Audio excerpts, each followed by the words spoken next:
Hey guys, one more another video on the Inside Spurs Show. Happy Friday afternoon. Hope you're well, hope you had a good week, you're having a good day at work. And let's be honest, none of us really work on a Friday. And if you are that unlucky person that has to, I feel your pain. But we're looking at really the situation today as we speak into, is Spurs up for sale?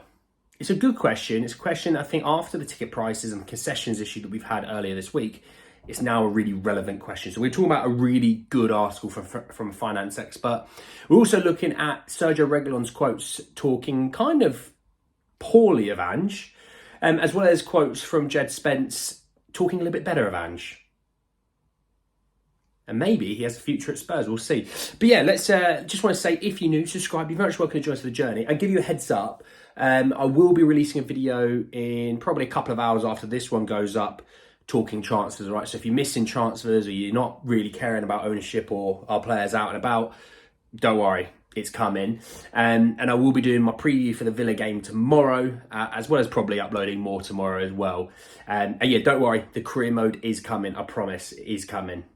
Don't worry, I'm just getting a bit of kit for it and they'll be ready to go. You can watch me tear it up.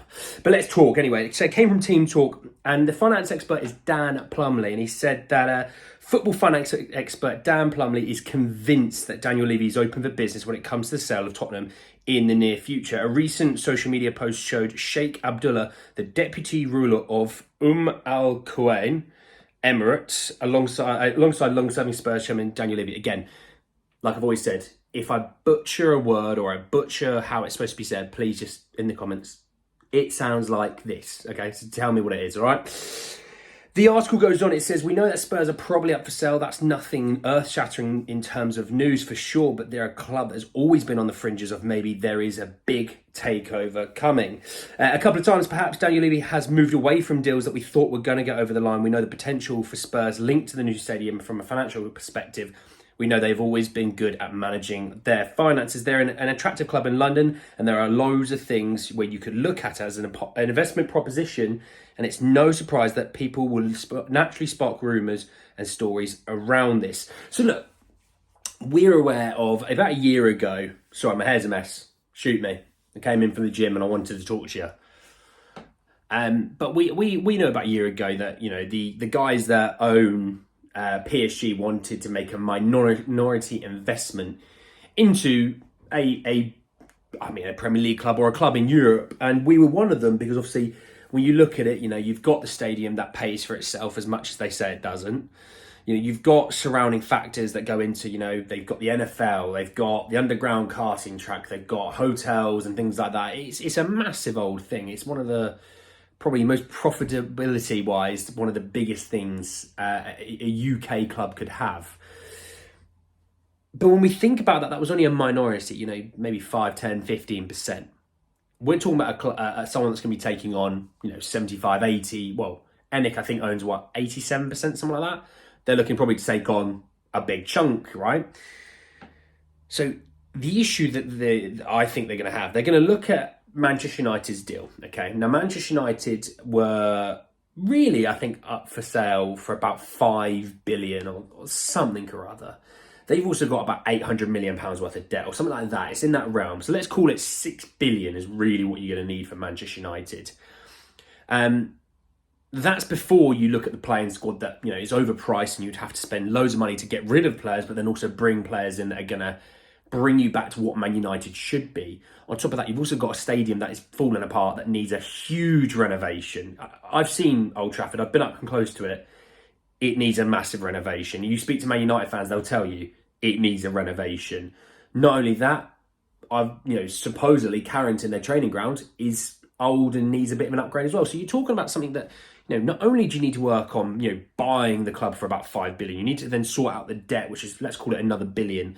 You know, renovating the stadium, renovating the training ground, and then bringing players in. You're going to need a humongous amounts of money.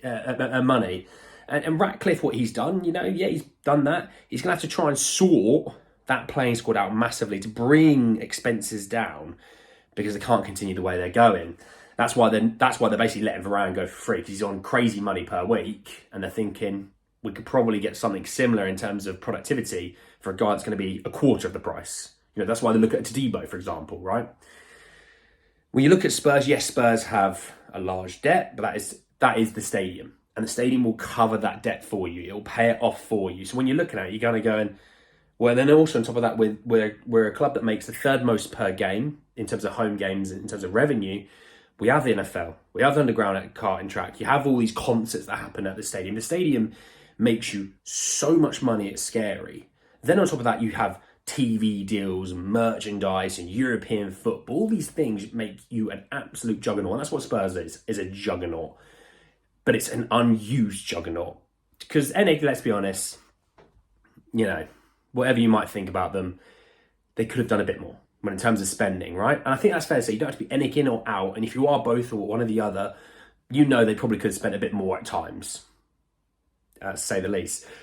But if you had a guy that came in and just went, what's the room on FFP? I want to spend 300 million this summer. I've got the money to do it. I don't care. Let's just do it. Boom, off it goes. And, that's where I think Spurs fans are looking at sale going, if we sold, could we do that? Now, I think it's important to remember you need footballing people in footballing positions. You don't just bring a guy in who, doesn't really know much about football, but it's just got loads of money to throw at things and kind of go, there you go, off you go. You need people to come in and kind of go, I get what you're trying to do. I get what you're trying to do, but we're not going to be spending 300 million in summer because we don't need to. We can probably spend half of that without making major sales. Things will sort itself out. We can sell just get people running the club properly. That's what we want. That's why Scott Munn's there, basically.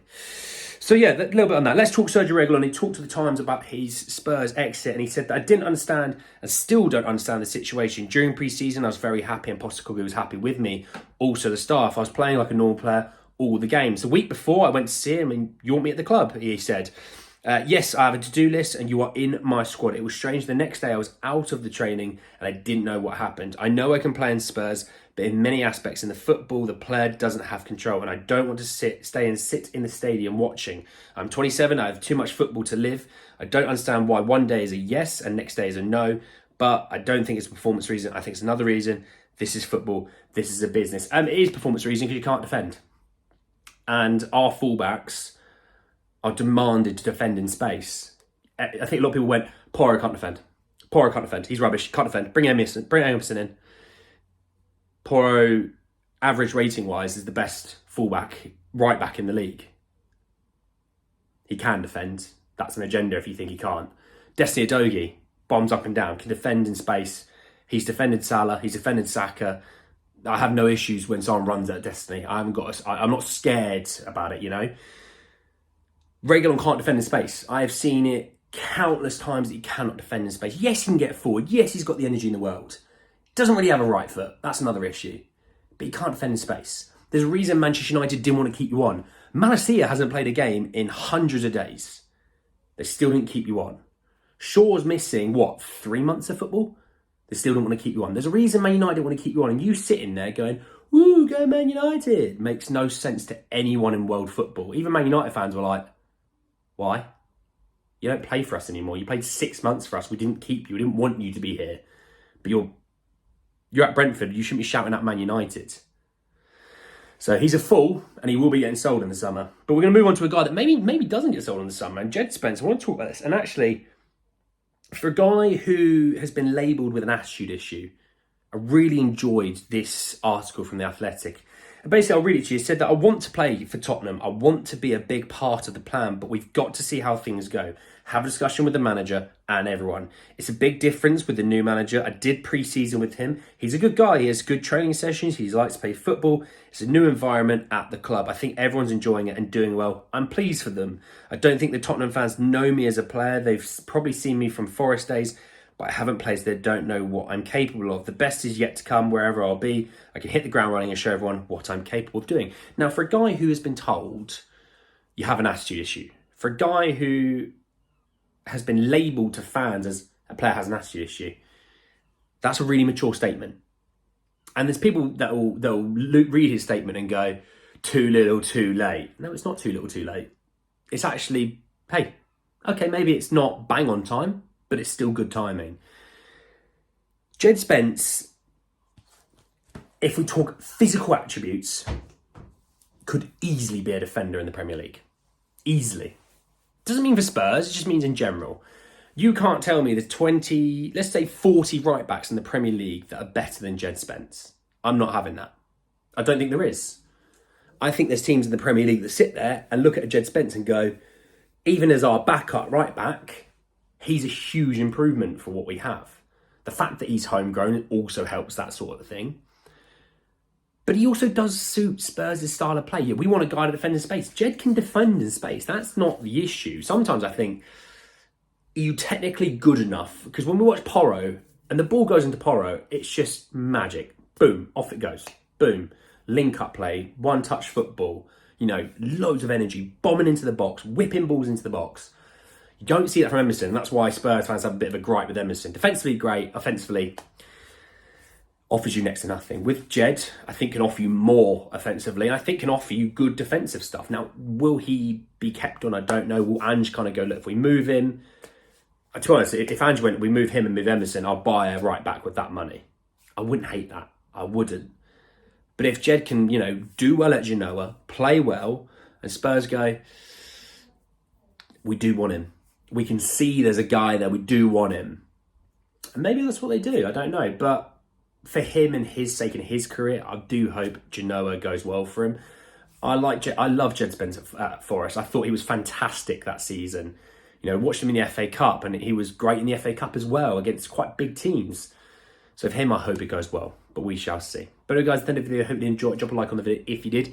Hit me in the comment section your thoughts, feelings about a potential takeover and what that article reads.